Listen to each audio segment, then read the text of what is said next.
이달 공급 예정이었던 모더나 백신 850만 회분이 절반 이하로 공급됩니다. 백신 접종 간격은 기존 3, 4주에서 6주로 조정되는데 예약 날짜에 접종이 가능할지 시민 불안이 커집니다. 국정농단 사건으로 2년 6개월형을 선고받은 이재용 삼성전자 부회장의 가석방이 허용됐습니다. 다만 사면이 아닌 가석방이어서 해외 출장이 제한되는 등 경영 활동에 제한이 따릅니다. 지사직 사퇴를 권유한 민주당 선관위원장에게 이재명 지사 측 일부 강성 지지층이 문자 폭탄을 보내 논란입니다. 국민의힘 이준석 대표가 지금 대선을 치른다면 국민의힘이 여당의 5%포인트 정도 질 수 있다고 했습니다. 전두환 전 대통령이 사자 명예훼손 혐의 항소심 재판에 처음 출석했습니다. 호흡곤란을 이유로 잠시 퇴정하기도 했습니다. 경찰서장이 음주운전 차량을 발견해 추격전 끝에 검거했습니다. 오바마 전 대통령이 자신의 60번째 생일 파티에서 노마스크로 마이크를 들고 춤추고 있는 모습의 사진이 유출됐습니다. 3살 아이가 30대 엄마의 방임으로 집에서 홀로 숨졌습니다. 아이의 사망을 한 엄마는 남자친구 집에 도망친 것으로 전해졌습니다.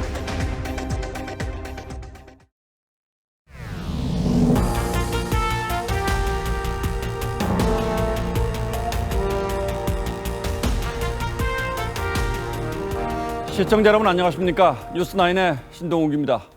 코로나 상황은 갈수록 어려워지고 있는데 백신이 또 말썽입니다. 당초 이달에 들어올 예정이었던 모더나 백신이 850만 회분이었는데 그 절반 이상이 못 들어온다고 합니다. 백신 회사 쪽 사정이 있어서라고는 합니다만 그제나 저제나 백신만 기다려오던 시민들에게는 다시 한번 숨이 턱 막히는 소식이죠. 이에 따라 일부 2차 접종에도 차질이 생겼고 연쇄적으로 또 다른 접종 지연도 불가피한 상황입니다. 그런데 상황이 이렇게 된 데 대한 정부의 설명이 또 우왕좌왕입니다. 오늘 첫 소식은 고희동 기자가 준비했습니다. 모더나사에서 백신 생산 관련 실험실 문제 여파로 8월 계획된 공급 물량인 850만 회분의 절반 이하인 백신 물량이 공급될 예정임을 우리 측에 알려왔습니다. 모더나 백신 공급 차질로 당장 지난달 말부터 1차 접종을 시작한 50대부터 문제가 생겼습니다. 현재 남은 모더나 백신이 162만 회분에 불과해 50대 후반의 2차 접종조차 다 할 수 없기 때문입니다. 이 때문에 정부는 모더나 접종 대상자들을 화이자로 바꾸고 화이자와 모더나의 1, 2차 접종 간격도 4주에서 6주로 늘렸습니다. 시간을 벌기 위해서입니다. 다음 주 8월 16일부터 시작되는 50대 접종은 수도권 지역은 화이자 백신으로, 비수도권 지역은 모더나 백신으로 시행합니다. 오늘부터 시작한 18세부터 49세까지 접종 예약은 일정대로 진행하기로 했습니다. 하지만 백신 수급 상황에 따라 26일로 예정된 접종 일정이나 맞는 백신의 종류는 달라질 수 있다고 밝혔습니다. 정부는 또 모더나 측이 공급 차질에 대해 사과했다면서도 계약 위반으로 판단하기는 어렵다고 설명했습니다. TV조선 고희동입니다. 자, 이렇게 접종 간격이 조정되면서 당장 백신 예약하는 일부터 큰 혼란이 벌어지고 있습니다.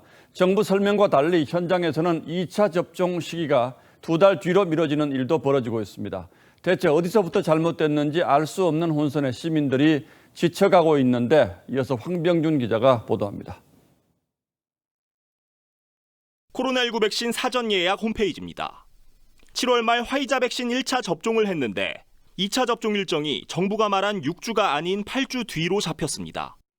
저희 쪽에서 늘리는 게 아니라 질병청구 쪽에서 하는 거라서 저희가 임의로 그렇게 예약 병명을 늘리거나 그런 게 아니고요. 접종 간격 8주는 예방접종 전문위원회 권고에도 벗어납니다. 예방접종 전문위원회에서 이런 백신의 수급 문제 등이 발생했을 때는 6주 범위 안에서 조정하는 걸로 그렇게. 같은 교직원이지만 초등학교 3학년에서 중학교 3학년까지는 3주에서 5주로, 고등학교는 그대로 3주, 또 고3은 3주지만 다른 대입 수험생은 4주로 접종 간격 조정은 뒤죽박죽입니다. 접종 간격이 늘어나자 예약을 하고도 과연 맞을 수 있는 것인지 혼란은 커지고 있습니다.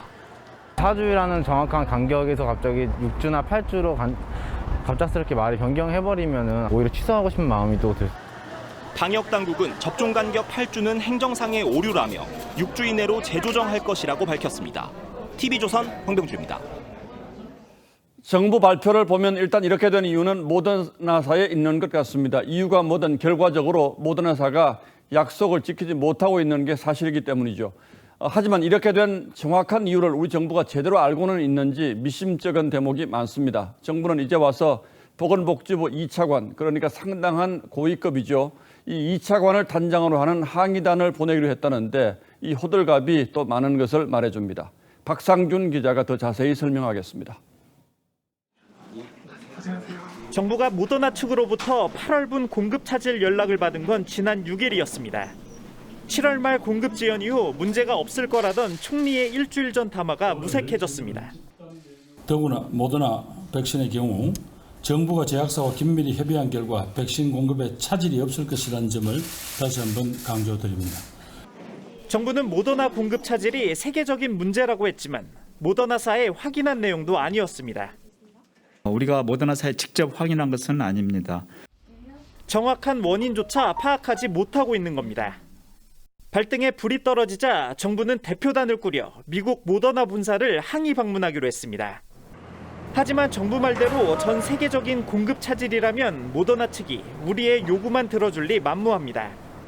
그런데도 문재인 대통령은 접종 목표를 앞당기겠다고 밝혔습니다. 추석 전 3,600만 명 접종을 목표로 나아가고 있습니다. 집단 면역의 목표 시기도 앞당기고 백신 접종의 목표 인원도 더 늘릴 것입니다. 지난 연말 청와대는 문 대통령이 모더나 CEO와 통화한 뒤 4천만 회분 계약을 맺었다고 발표하기도 했습니다. TV조선 박상준입니다.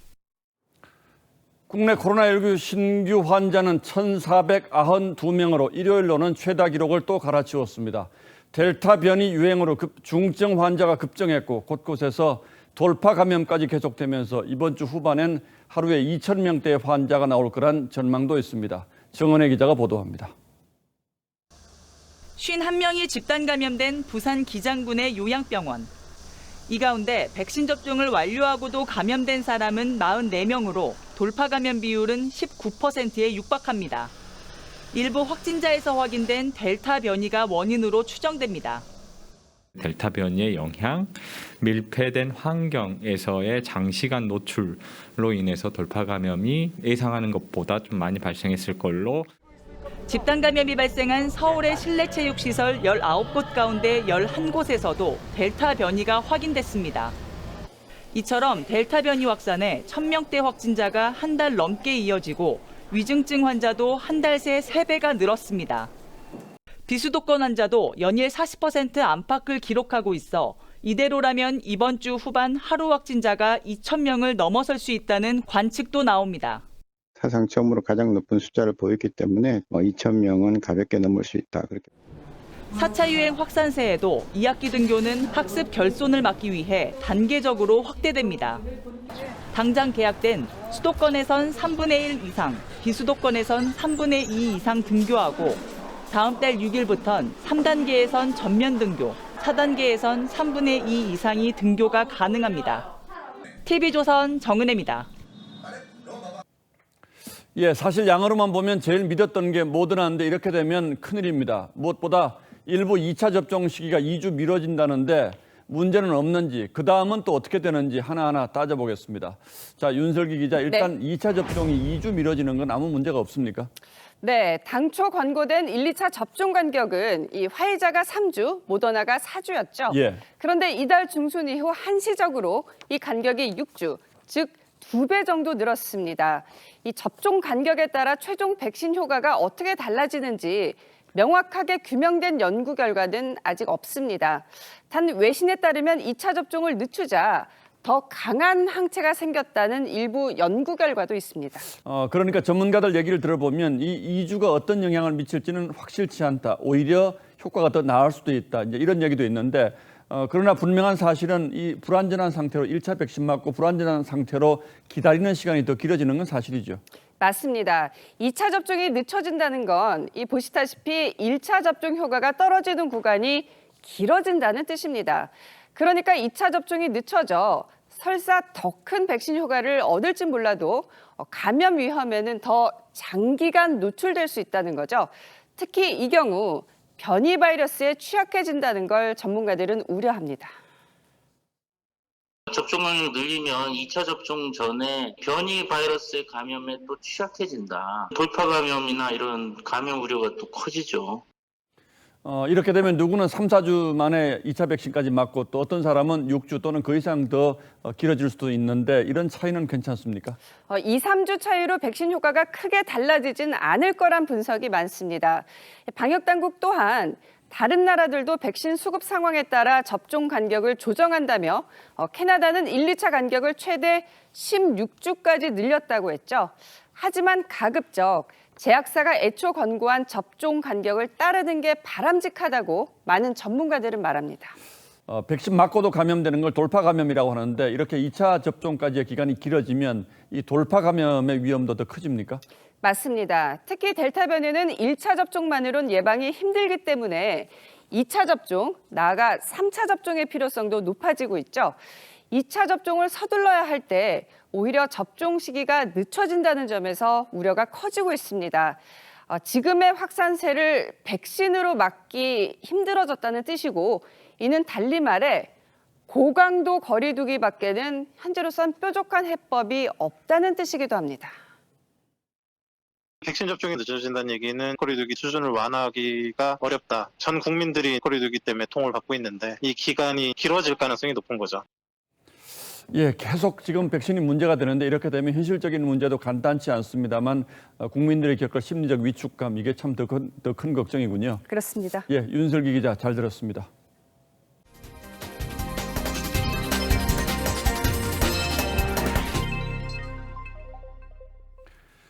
이재용 삼성전자 부회장이 재수감된 지 207일 만에 가석방으로 풀려나게 됐습니다. 이 부회장을 사면해달라는 재계와 국민들의 여론이 그동안 만만치 않았는데 대통령의 결단이 필요한 사면이 아닌 법무부의 가석방 결정으로 이 부회장을 풀어주기로 한 겁니다. 이 문제는 한 기업인의 문제이기도 합니다만 대통령을 탄핵으로까지 몰고 갔던 정치적 사건의 한 일부분이기도 해서 오늘 결정의 의미가 적지 않습니다. 일단 법무부의 결정 이유 들어보시고 잠시 뒤에 그 배경을 자세히 짚어드리겠습니다. 먼저 백연상 기자입니다. 법무부 가석방 심사위원회는 광복절을 맞아 이재용 삼성전자 부회장을 가석방한다고 밝혔습니다. 박범계 법무장관은 사회의 감정, 수용 생활 태도 등 다양한 요인을 종합적으로 고려해 결정된 것으로 알고 있다고 배경을 설명했습니다. 코로나19 장기화로 인한 국가적 경제 상황과 글로벌 경제 환경에 대한 고려 차원에서 이재용 삼성전자 부회장이 대상에 포함되었습니다. 이 부회장은 지난 1월 국정농단 사건 파기환송심에서 징역 2년 6개월형이 확정돼 서울구치소에 재수감됐는데 지난달 말 형기의 60%를 채워 가석방 예비심사에 오를 수 있었습니다. 가석방이 결정됨에 따라 이 부회장은 재수감된 지 약 7개월 만인 오는 13일 출소합니다. 하지만 남은 형이 면제되는 사면과 달리 가석방은 제약이 많습니다. 해외에 나갈 때마다 법무부의 심사를 받아야 하고 취업 제한 규정이 그대로 유지되기 때문에 경영 현장 복귀도 어렵습니다. 취업 제한 관련해서 입장 좀 더 설명해 주시면 안 돼요? 취업 제한? 아직 생각해 본 바 없습니다. 법무부의 이번 광복절 가석방 대상은 모두 810명입니다. 법무부는 미성년 자녀가 있는 수용자 155명과 생계형 범죄자 167명, 고령자 등 면역력이 취약한 75명도 가석방 대상에 포함했다고 설명했습니다. TV조선 백연상입니다. 재계는 일제히 환영했습니다. 삼성 측도 내심 사면을 기대한 것으로 알려져 있습니다만 가석방이라도 된 것에 대해서는 안도하는 분위기입니다. 하지만 이재용 부회장의 완전한 경영 일선 복귀는 어려울 전망입니다. 박상현 기자가 자세히 취재했습니다. 이재용 부회장의 가석방 소식에 삼성 측은 일단 안도하는 분위기입니다. 이 부회장 출소 이후 사업 구상에 희망을 거는 겁니다. 재계에선 이 부회장이 170억 달러를 들여 증설하기로 한 미국 내 파운드리 공장을 가장 먼저 챙길 것으로 예측하고 있습니다. Thank you, thank you, thank you, and I think we'll do great work together. 이외에도 이 부회장이 챙겨야 할 의사결정은 쌓여 있습니다. 그동안 2번이나 언급한 반도체 관련 대규모 인수합병권과 국내 투자 계획도 미뤄진 상황. 모두 이 부회장 출소 이후 결정될 전망이었지만 경영활동이 가능한 사면이 아닌 가석방이 되면서 이마저도 미지수입니다. 재계에선 취업 제한, 해외 출장 제약 등으로 경영활동에 어려움이 예상된다고 우려했습니다. 여기에 제일모직 합병권도 법적 판단을 기다리고 있습니다. 그거의 판결이 어떻게 나느냐고 저는 그게 지금 삼성이 갖고 있는 큰 리스크라고 보는 거죠. 다시 감옥에 들어간다고 하면 삼성으로서는 만만치는 않죠. 이재용 부회장의 가석방에도 삼성의 미래는 불투명한 상황입니다. TV조선 박상현입니다. 법무부는 이재용 부회장의 가석방 이유를 설명하면서 경제를 2번이나 언급했습니다. 경제 상황을 고려한 판단이었다는 점을 강조한 셈이죠. 그런데 청와대는 이 결정에 대해서 발을 빼는 듯한 분위기입니다. 사실 앞뒤는 잘 맞지 않죠. 경제를 앞으로 내세웠지만 이재용 부회장 문제가 갖는 함의가 그리 간단치 않다는 뜻이기도 합니다. 자, 그래서 법조팀 김태훈 기자에게 좀 더 자세히 물어보겠습니다. 자, 김 기자 어서 오십시오. 자, 저희 흔히 광복절 특사 이런 표현 씁니다만 이런 경우에는 이제 특별 사면 생각하지 않습니까? 그런데 이 가석방이라는 건 특별 사면하고는 이제 전혀 다른 거죠? 네, 그렇습니다. 이 가석방은 사면과는 조금 다릅니다. 이 사면은 대개 복권 등과 함께 이루어지는데요. 이 쉽게 말해서 죄를 아예 없애주는 겁니다. 예. 고 이건희 전 삼성전자 회장, 최태원 SK 회장, 김승현 한화 회장 등이 혜택을 받은 바 있고요.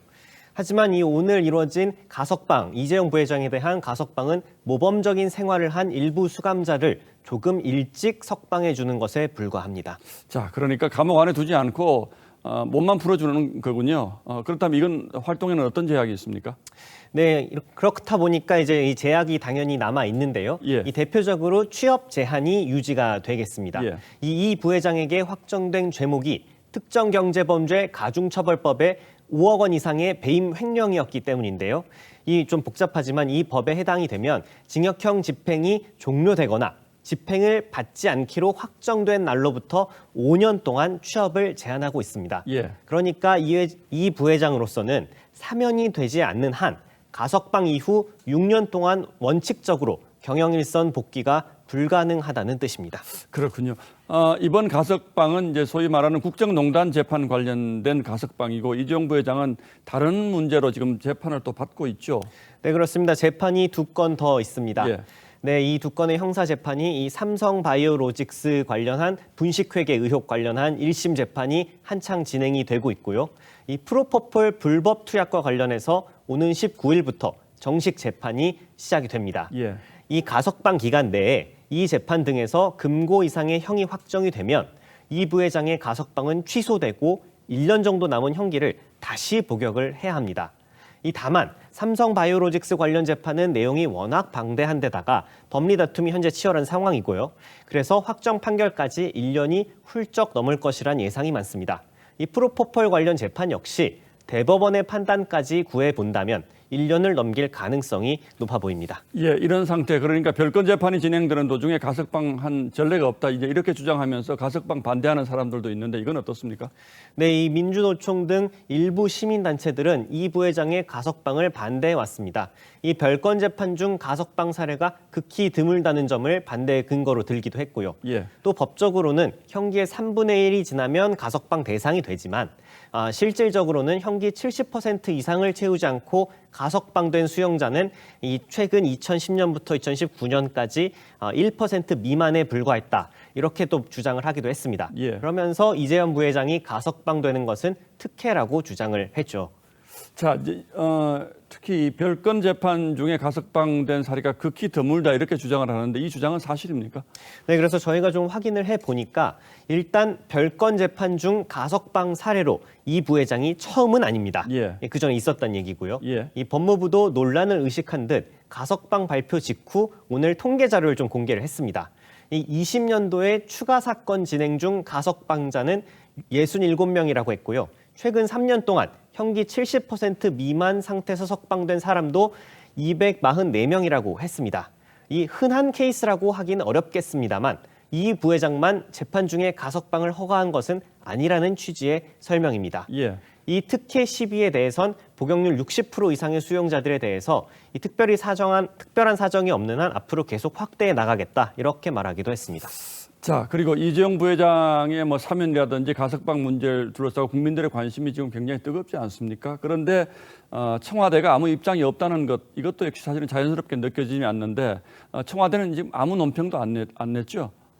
네, 그렇습니다. 이 국민 여론을 감안해 가석방 시켜주기는 하는데 이 철저히 법무부의 판단이라는 것을 강조하기 위한 것으로 보입니다. 예. 이번 사건이 가진 정치적 의미가 적지 않고 또 가석방이 몰고 올 파장을 예상하기 어렵기 때문에 청와대로서는 일단 뒤로 물러선 상황으로 보입니다.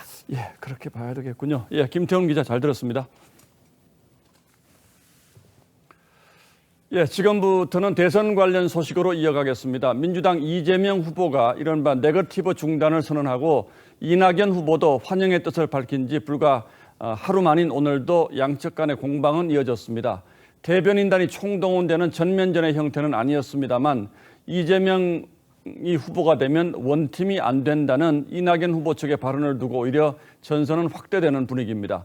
하기야 이런 중요한 상황에서 그만 싸우자고 한다고 싸움이 완전히 그치기야 하겠습니까? 윤수영 기자가 각 캠프의 내부 사정을 취재했습니다. 네거티브 중단 선언 하루 만에 이낙연 후보는 이재명 후보의 지사 찬스 논란을 다시 겨냥했습니다. 개인 홍보에 국민의 세금이 들어가고 있다. 미국 언론의 광고까지 해야만 경기도 도민의 삶이 좋아지나요? 이재명 후보 측은 현 상황을 휴전에 비유하며 전면전 재개 가능성을 열어뒀습니다. 소총 한번 쏜 거 가지고 하진 않겠죠. 갑자기 또 미사일을 쏜다, 대포를 쏜다 그러면 그때는 고민할 수 있을 것 같아요. 이낙연 캠프의 서른 선대위원장이 이재명 후보가 된다면 원팀이 장담 안 된다고 한 발언을 두고도 이재명 후보 측은 경선 불복 협박이라고 반발하면서 전선은 점점 넓어지는 분위기입니다. 정세균 후보는 조폭 연루설을 비롯해 네거티브 공세를 주도한 책임자들을 캠프에서 퇴출시키라고 주장했습니다. 당 또한 흑색 선전을 퍼뜨린 양측 관계자를 즉각 징계해야 합니다.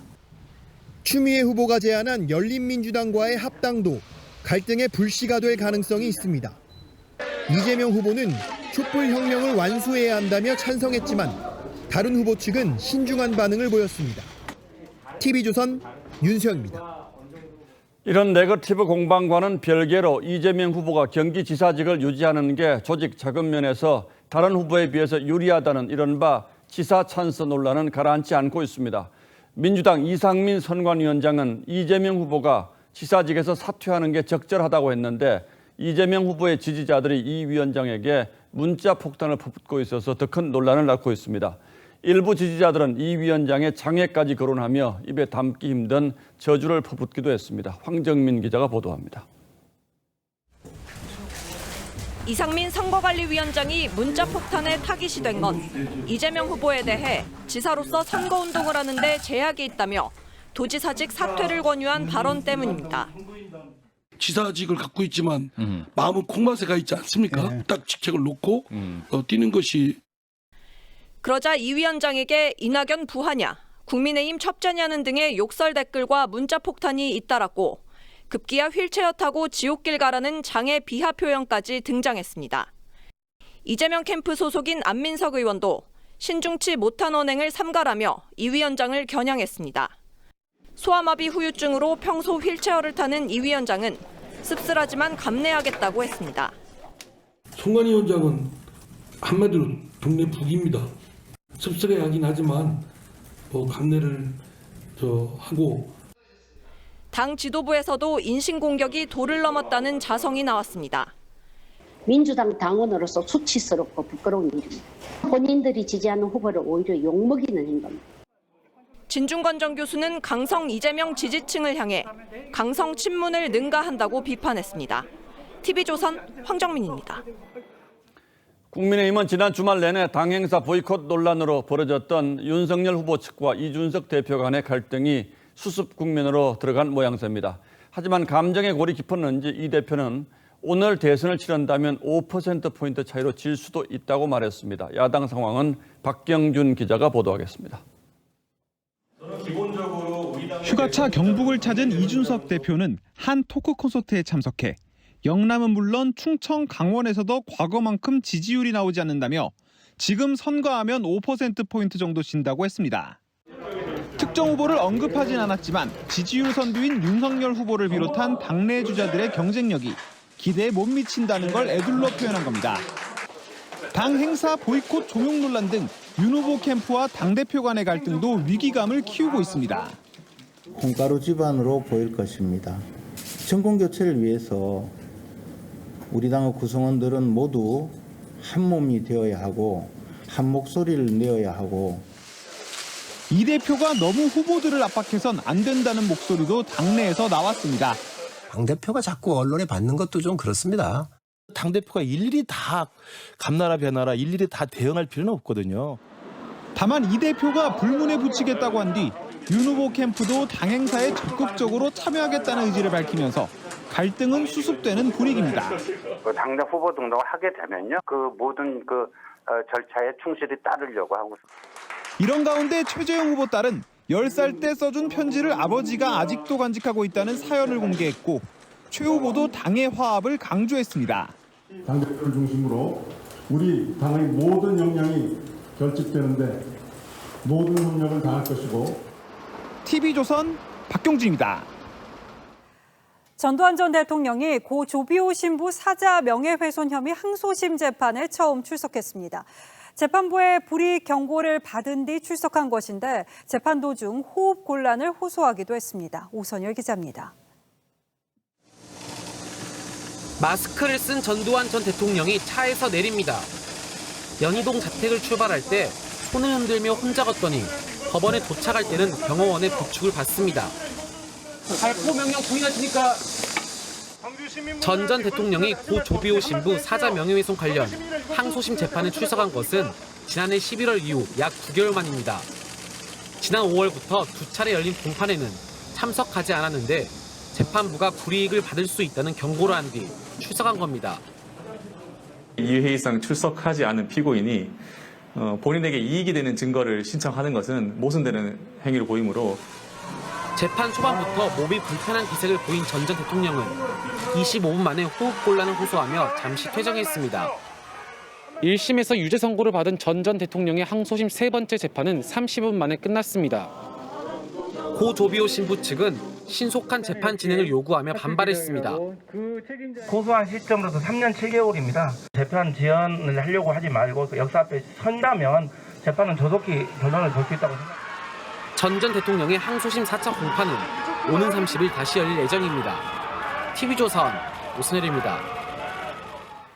북한 지령을 받고 미국 스텔스기 도입 반대 활동을 한 혐의를 받는 충북 지역 활동가 4명 가운데 1명의 구속영장이 기각됐죠. 그런데 이 과정에서 피의 사실이 언론을 통해서 상당히 구체적으로 공개됐습니다. 북한에게 사실상 수사 상황을 간접 보고하는 상황이 벌어진 건데요.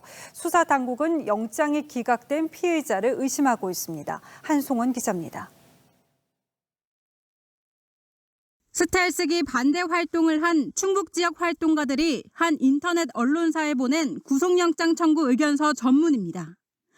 국가보안법 위반 등 구체적 죄목과 함께 피의 사실이 나와 있을 뿐 아니라 이들이 압수수색을 받은 상황과 장소 등이 자세히 적혀 있고 북한 공작원 2명의 실명도 공개돼 있습니다. 수사당국은 이들이 북한 공작원 이름을 고의로 노출해 도피할 시간을 마련해 주는 것으로 의심하고 있습니다. 또 이들이 국정원 수사관의 실명까지 포함된 구속영장 청구서 원문을 일부러 언론에 유출한 것으로 판단하고 있습니다. 한 수사당국 관계자는 이들이 국정원의 수사 내용을 북한에 간접적으로 보고하기 위해 언론을 택한 것으로 보인다며 앞으로 다른 공작원이나 지하 조직을 통해 증거인멸을 시도할까 우려된다고 했습니다. 수사당국은 이들이 앞서 압수수색을 받은 뒤에도 기존의 암호 프로그램으로 대북 보고가 어려워지자 피의자 가운데 1명인 손모 씨가 운영하는 지역신문의 기사를 통해 북한의 수사 상황을 보고한 것으로 판단하고 있습니다. 국정원은 손 씨에 대해 다시 구속영장을 청구할 방침입니다. TV조선 한송원입니다. 대낮에 비틀거리며 운전하던 60대 음주운전자가 붙잡혔습니다. 이를 검거한 건 경찰이긴 한데 한 경찰서의 우두머리인 서장이었습니다. 운전자가 도주를 벌이는 통에 추격전도 벌어졌는데요. 하동원 기자가 전하겠습니다. 회색 승용차가 터널을 통과하며 균형을 잃고 좌우로 비틀거립니다. 수상한 모습에 뒤따르던 자동차가 계속 뒤쫓습니다. 정성학 양산경찰서장 일행은 지난 5일 오후 3시 20분쯤 업무차 외출했다가 음주운전 의심 차량을 발견하고 2km 정도를 뒤쫓았습니다. 의심 차량이 교차로에 멈춘 뒤 정 서장 일행이 다가가자 운전자가 갑자기 달아납니다. 정 서장 일행은 추격에 나서며 도주 방향을 예측해 부산 기장경찰서에 공조 요청을 했습니다. 음주 의심이라든지 다른 약물 의심 또는 다른 범죄 수배자일 수도 있다 싶어서 계속 추격을 하자. 승용차 운전자 60대 A씨는 차선을 넘나드는 고개 운전까지 하며 체후 분여 동안 10km를 달아났지만 순찰차 2대가 합류하면서 결국 덜미를 잡혔습니다. 다행히 2차 사고는 없었습니다. 경찰 조사 결과 A씨는 혈중 알코올 농도가 면허 취소 수준으로 만취 상태였습니다. A씨는 지인과 골프를 마친 뒤 술을 마시고 운전했다고 진술했습니다. 경찰은 A씨를 음주운전 혐의로 입건하고 정확한 경위를 조사 중입니다. TV조선 하동훈입니다. 3살 아이가 엄마의 방임에 집에서 홀로 숨진 채 발견됐습니다. 이 엄마는 남자친구를 만나기 위해서 자주 집을 비웠던 것으로 전해지는데 아이 사망을 파악한 뒤에도 남자친구 집에 도망쳤던 것으로 알려졌습니다. 강석 기자입니다. 인천 남동구의 한 주택입니다. 지난 7일 낮 3시 40분쯤 30대 엄마 A씨가 3살 딸 B양이 숨을 쉬지 않는다며 119에 신고했습니다. 구급대원이 도착했을 때 B양은 이미 숨진 상태였습니다. 구급대원이 이제 현장에 도착했을 때 어느 정도 좀 부패가 좀 진행된 상황이었고요. 경찰 조사 결과 엄마 A씨는 이달 초쯤 숨진 딸을 홀로 두고 외박을 했습니다. A씨는 귀가한 뒤 숨진 딸의 시신을 발견하고도 119에 신고하지 않고 다시 남자친구의 집에서 며칠 동안 지내다 뒤늦게 신고를 했습니다. 여기 왔는데 뭐 큰맘 먹고 여기 왔다 하더라고요. 숨진 아이는 폭염 특보 속에서 창문이 닫힌 채 에어컨도 꺼진 집에 혼자 남겨졌다 목숨을 잃은 것으로 알려졌습니다. 아동보호기관은 지난해 3월부터 방문 조사를 하는 등 관리를 해왔지만 비극을 막지는 못했습니다. 새벽녘까지는 못했어. 새벽녘은 거의 울었던 것 같아요. 경찰은 오늘 A씨에 대해 아동학대 치사 등의 혐의로 구속영장을 신청하고 정확한 사망 시점과 사인을 조사하고 있습니다. TV조선 강석입니다. 몇 개월에 한 번씩 가격을 올려도 고객들이 매일 줄을 서는 걸로 유명한 명품 브랜드 샤넬에서 대규모 해킹이 벌어졌습니다. 고객 이름과 구매 내역에 전화번호까지 유출됐습니다. 그런데 샤넬은 사고 이틀 뒤에야 사과문을 올리는 등 사고 처리 과정에서 무성의한 태도를 보여서 가격만 명품이라는 뒷말이 나옵니다. 유주연 기자입니다. 샤넬 코리아 홈페이지가 해킹된 건 지난 8월 5일. 유출된 개인정보는 고객의 이름과 전화번호, 생일, 화장품 구매 내역입니다. 회원 가입 당시 정보 제공에 동의한 고객은 주소와 성별, 이메일 정보까지 해킹됐습니다. 샤넬 측은 해킹 사건이 발생한 지 이틀이 지나서야 사과문을 올렸습니다. 신용카드 결제 정보와 아이디 등은 유출되지 않았다며 정확한 피해 규모 등은 확인이 어렵다는 입장인데 구체적인 피해 보상 없는 늑장 대응에 소비자들은 불만입니다. 샤넬 하면은 저희 나라에서 되게 최고가로 굽히는 브랜드인데 이렇게 쉽게 개인정보가 털릴 줄 정말 몰랐거든요. 그래서 정말 실망스럽게 느껴지고 있어요. 이른바 오픈런의 대명사인 샤넬은 지난달 1일 최대 14% 인상해 백 하나에 1,000만 원 시대를 여는 등 올해 들어 가격을 국내에서만 3차례 인상했습니다. 영업이익도 30% 넘게 증가했습니다.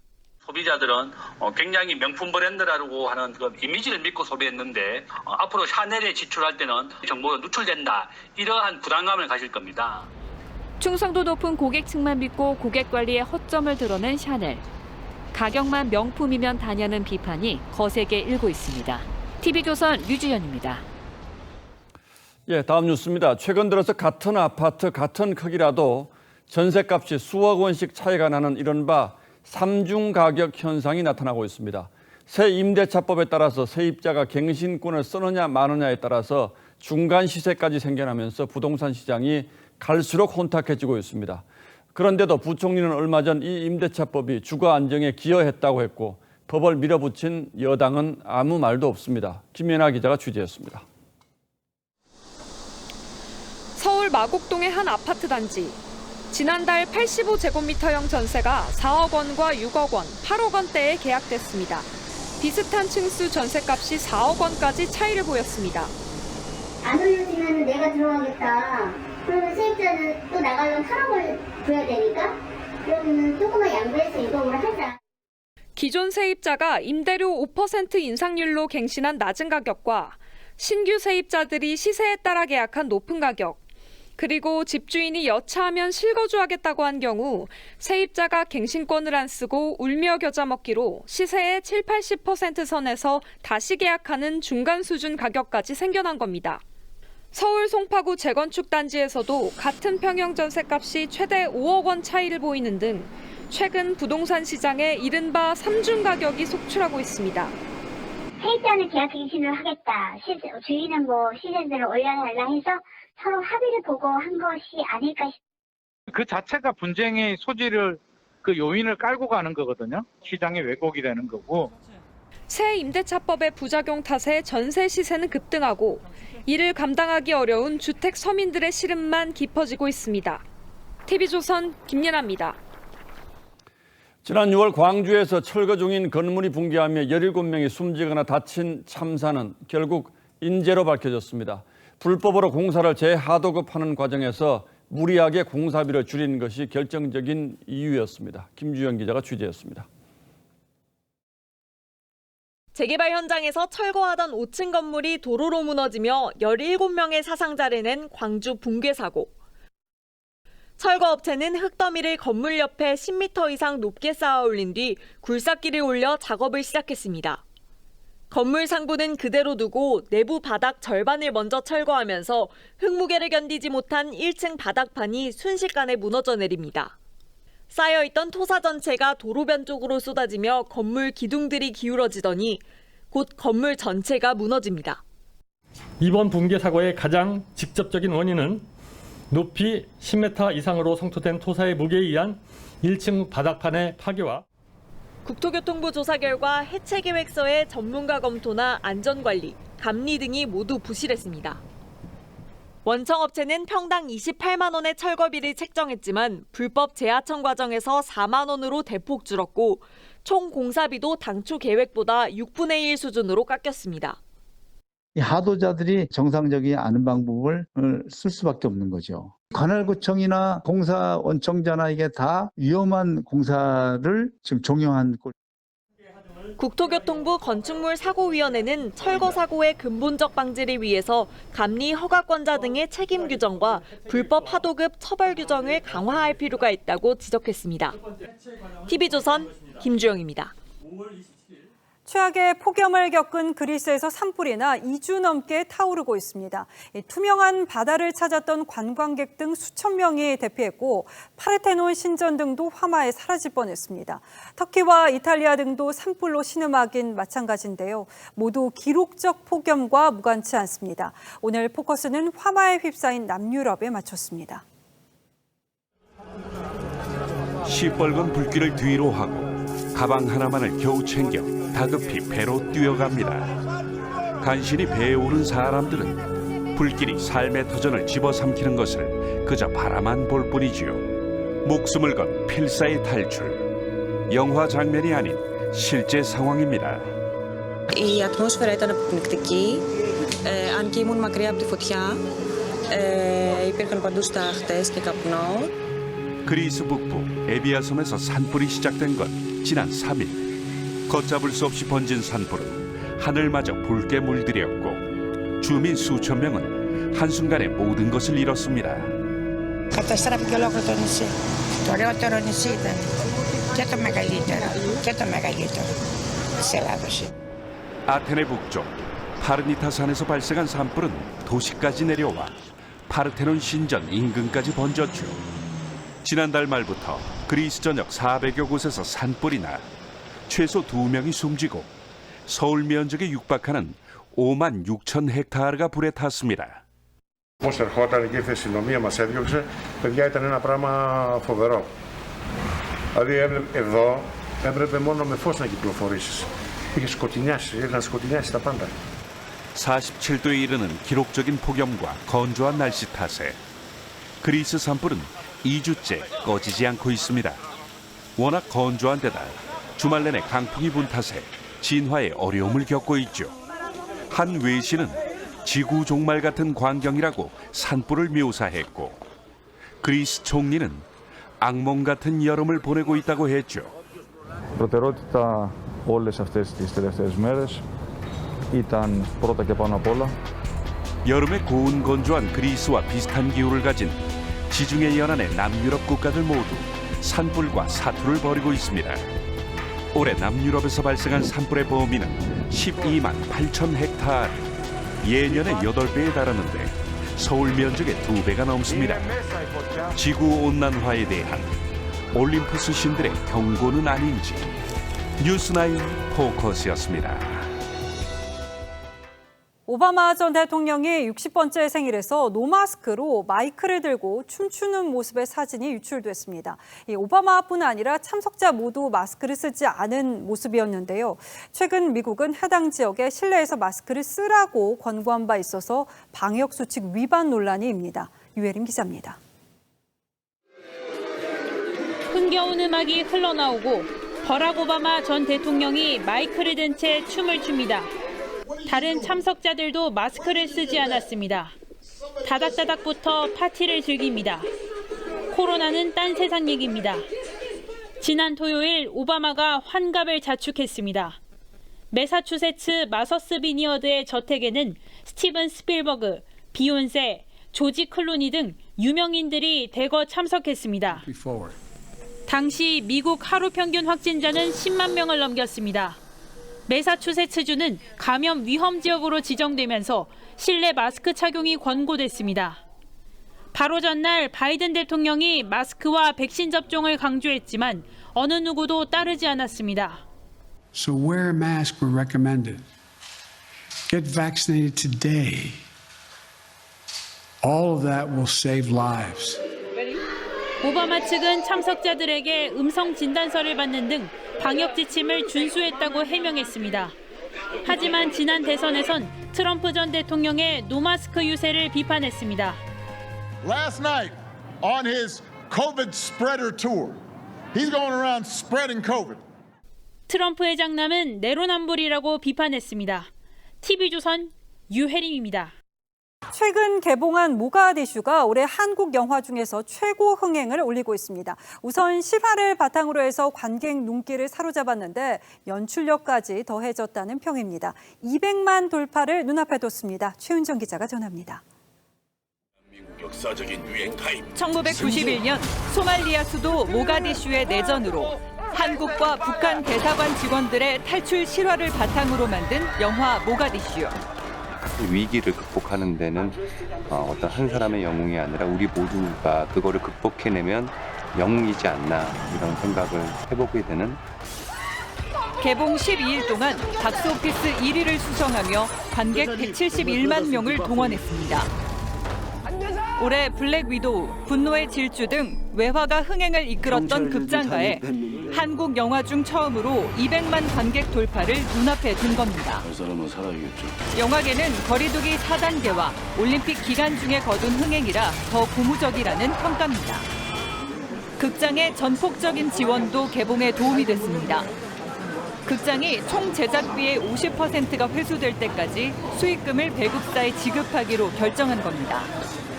총 제작비 255억 원이 투입된 이 영화는 손익분기점이 600만 명에서 절반인 300만 명으로 낮춰졌습니다. 한 500m 정도는 떨어진 것 같아요. 오는 11일 개봉을 앞둔 싱크홀도 한국 영화 쌍끌이 흥행이 기대되는 작품입니다. 11년 만에 마련한 집이 초대형 싱크홀로 추락하는 한국형 재난 영화로 해외 영화제에 초청되는가 하면 아시아 13개국에 판매됐습니다. 작품성을 내세운 한국 대작들의 흥행으로 극장가가 활기를 되찾을 수 있을지 기대가 커지고 있습니다. TV조선 최윤정입니다.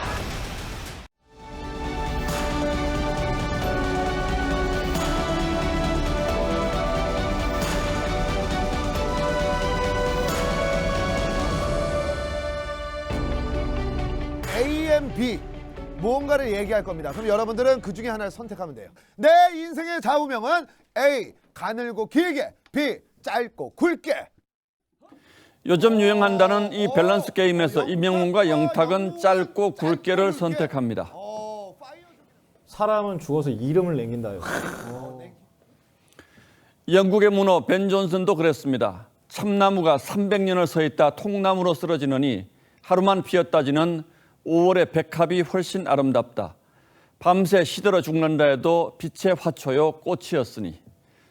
하지만 국수처럼 가늘고 길게 살기도 결코 쉽지만은 않습니다. 시인은 새콤달콤 뭉친 쫄면을 젓가락으로 풀어헤치며 불량한 삶을 탄식합니다. 실수였다. 가늘고 길게 살려던 것이. 그래서 사람들은 굵고 길게 사는 인생을 꿈꿉니다. 그런데 조바심 내고 욕심 부리다 결국 굵고 길게 시달리는 삶이 된다면 그보다 끔찍한 악몽도 없을 겁니다. 이분들을 위해서라도 짧고 굵게 끝내도록 전력을 다하겠습니다. 하지만 짧고 굵게 끝내겠다던 4단계 거리두기는 벌써 4주를 이어왔고 앞으로 더 길고 굵게 갈 태세입니다. 그러는 사이에 중소상공인과 자영업자들은 피가 마르다 못해 숨이 넘어갈 지경이라고 호소합니다. 나아가 국민 열의 7은 대한민국이 안전하지 않다고 했고 열의 9은 코로나 스트레스에 시달린다고 했습니다. 조사를 시작한 지 반년 사이에 국민들의 회의와 불신은 이렇게 계속 치솟고만 있습니다. 그런데 4주 뒤도 못 내다본 정부가 4년 뒤 세계 백신 허브를 만들겠다고 약속했습니다. 2025년까지 글로벌 백신 생산 5대 강국으로 도약하겠습니다. 하지만 당장 우리가 발을 딛고 있는 현실은 OECD 38나라 중에 접종 완료 비율 꼴찌라는 극심한 백신 가뭄입니다. 뉴욕타임스가 한국이 초기 백신 확보에 적극적이지 않았던 결과가 비참하도록 명백해졌다고 보도할 정도죠. 길고 굵어서 좋지 않은 건 늘어가는 주름살과 끈질기게 모진 더위로 족합니다. 모든 것에는 뿌리와 끝이 있다는 옛말처럼 정말 길고 굵어야 할 것은 뿌리입니다. 짧고 가는 뿌리로 겨우 서서 번번이 국민들에게 터뜨리는 허망한 장담과 엄포와 호소는 불신을 키울 뿐이죠. 짧고 굵게 끝내겠다는 전략은 사실 처음부터 그다지 믿음이 가지는 않았습니다. 그래도 이번만큼은 혹시나 했던 마음이 있었던 것도 사실이고요. 그 짧은 희망이라도 갖지 않으면 현실을 버티기 어렵기 때문이었습니다. 하지만 이번만큼은 이 허망한 약속을 누가 무슨 근거로 짜낸 것인지 누군가는 반드시 답해주기 바랍니다. 8월 9일 앵커의 시선은 결국은 길고 굵게였습니다.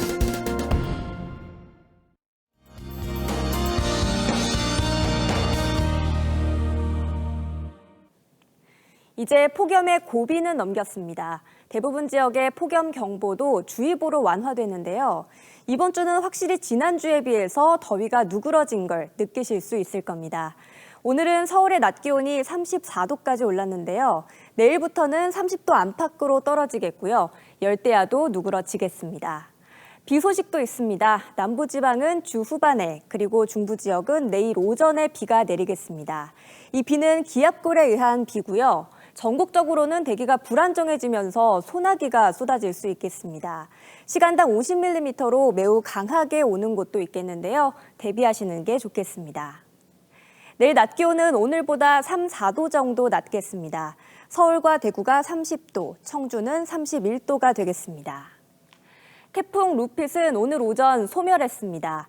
다만 아직 그 여파는 남아있는데요. 남해와 동해안 쪽에서는 계속해서 주의를 하셔야겠습니다. 날씨였습니다. 8월 9일 월요일 뉴스9은 여기서 모두 마치겠습니다. 시청해주신 여러분 고맙습니다.